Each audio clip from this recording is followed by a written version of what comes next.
அனைவருக்கும் வணக்கம். இன்றைக்கு ஒரு புது போஸ்டோட சந்திப்பில் மகிழ்கிறேன். என்னுடைய நூல் மஞ்சளும் குங்குமமும். இது தான மரக்கட்டளை வெளியிட்டது. வளரிளம் பெண்களுக்கு போட்டி வைக்கப்பட்டு 300 பெண்கள் கலந்துக்கிட்டு அதில் பரிசெல்லாம் வாங்கியிருக்காங்க. நந்தினின்ற பெண்ணு. இதில் ஒரு விஷயம், எல்லாவற்றையும் புதுப்பிக்கும் எலுமிச்சங்கனி. விவேக் ஒரு படத்தில் கிண்டல் அடிப்பார், ஏண்டா இந்த வண்டியில் இருக்கிற இன்ஜினோடவும் 1000 ஸ்பேர் பார்ட்ஸோடவும் ஓடாத வண்டி இந்த எலுமிச்சம்பழத்தை இங்கே தொங்க விட்டால் தான் ஓடுதா என்று. அதே போல் விளம்பரத்தில் ஒரு சொட்டு எலுமிச்சை போதும் என்று பாத்திரம் விளக்கும் லிக்விடை ஸ்வைங் என்று பாத்திரத்தை துளக்கி பளபளப்பாக்கி காட்டுகிறார்கள். கண் திருஷ்டி போக்கும் என்று மந்திரித்த எலுமிச்சையை வியாபார தலங்களிலும் கல்லாப்பெட்டிகளிலும் வீடுகளில் நிலைவாசலிலும் கட்டி தொங்க விடுகிறார்கள். பல டம்ளர்களில் நீர் நிரப்பி அதில் எலுமிச்சையை போட்டு வைப்பதால் அவை எதிர்மறை எண்ணங்களை நீக்கி நேர்மறை எண்ணங்களை கிரகிப்பதாக கூறுகிறார்கள்.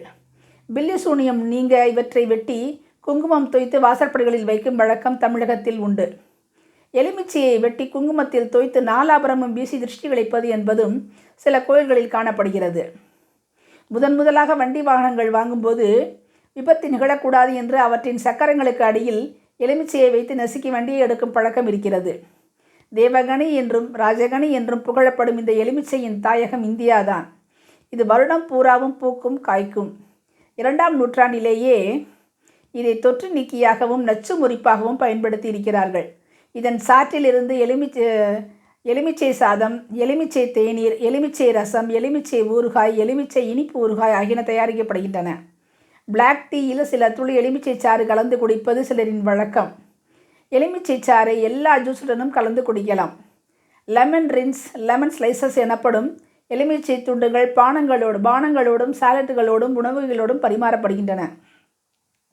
ஃப்ரைட் ரைஸ், புலவு, பிரியாணி, அசைவ உணவுகள், கடல்சார் உணவுகள், தந்தூரி உணவு வகைகளில் சில துளிகள் பிழிந்து சாப்பிட சுவை கூட்டும். பச்சை காய்கறிகளால் செய்யப்படும் சாலடுகளில் எலுமிச்சை சாறு சேர்க்கப்படுகிறது. இது ஊறுகாய்கள் போன்றவற்றை கெட்டுப்போகாமல் இருக்க ப்ரிசர்வேட்டிவாகவும் பயன்படுகிறது. பூண்டு ஊறுகாய், கலவை காய்கறி ஊறுகாய் போன்றவை முழுக்க எலுமிச்சை சாறு கொண்டே தயாரிக்கப்படுகின்றன. பாப்சிக்கிள் எனப்படும் பழக்குச்சியை வகை, இன்ஃப்யூஸ்டு வாட்டர் எனப்படும் காய்கறி ஊற வைக்கப்பட்ட தண்ணீர் ஆகியவற்றில் புத்துணர்வு ஊட்ட எலுமிச்சை சாறு சேர்க்கப்படுகிறது. 17ஆம் நூற்றாண்டில் ஸ்கர்வி என்ற நோய் போக்க எலுமிச்சை சாறை பருக கொடுத்திருக்கிறார்கள். பெரியவர்களை பார்க்க போகும்போது மரியாதை நிமித்தம் பூமாலை, சால்வை போட்டு கையில் எலுமிச்சை கொடுத்து வரவேற்பது நம் புராதன பண்பாடு.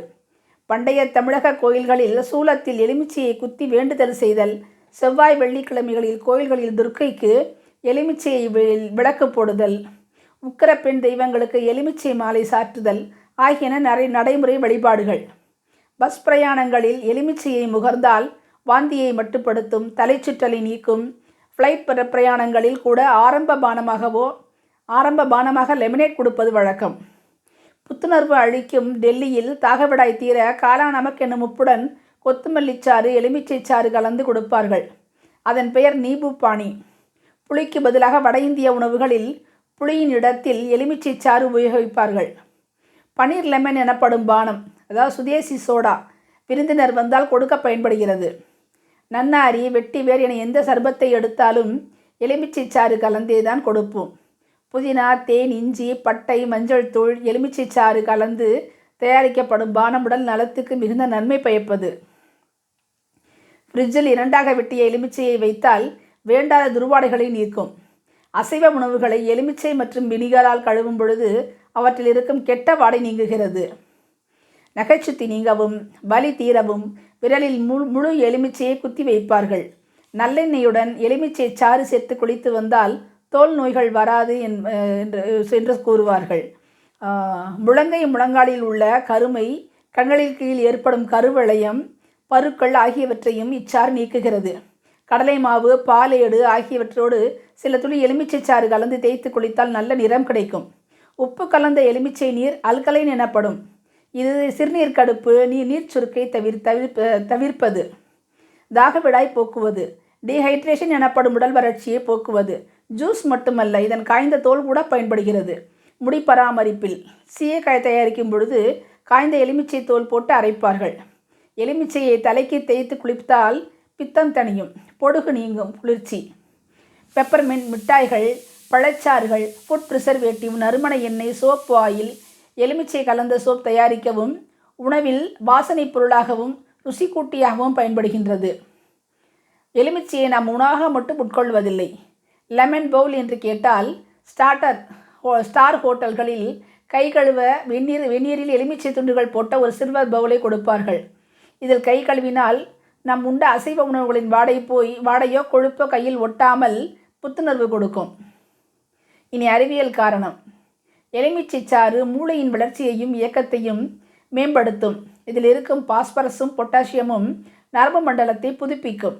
காய்ச்சலின் போது வாய் கசப்பு நீக்கும், விஷம் முறிக்கும், நோய் தொற்று நீக்கும். வெந்நீரில் எலுமிச்சை சாறு, தேன் சேர்த்து பருகுவதன் மூலம் உடல் எடையை குறைக்க முடியும். கொழுப்பை நீக்கும். இது ஒரு ஆன்டி ஆக்சிடென்ட், வயசான தோற்றத்தை நீக்கும். கல்லீரல், மண்ணீரல் அழற்சி, காய்ச்சல், கீழ்வாதம், சீதைபேதி ஆகியவற்றுக்கும் மருந்தாக பயன்படுகிறது. விட்டமின் சி உள்ளது. எடை குறைக்கும். அனீமியா எனப்படும் இரத்த சோகையையும் கேன்சரையும் தடுக்கும். இதயத்தில் ஏற்படும் அடைப்பை தவிர்க்கும். எல்லா விதத்திலும் நம் உடலையும் மனதையும் புதுப்பித்து புத்துணர்வோடு வைக்கும் எலுமிச்சை நிச்சயம் ஒரு ராஜகனிதான். நன்றி.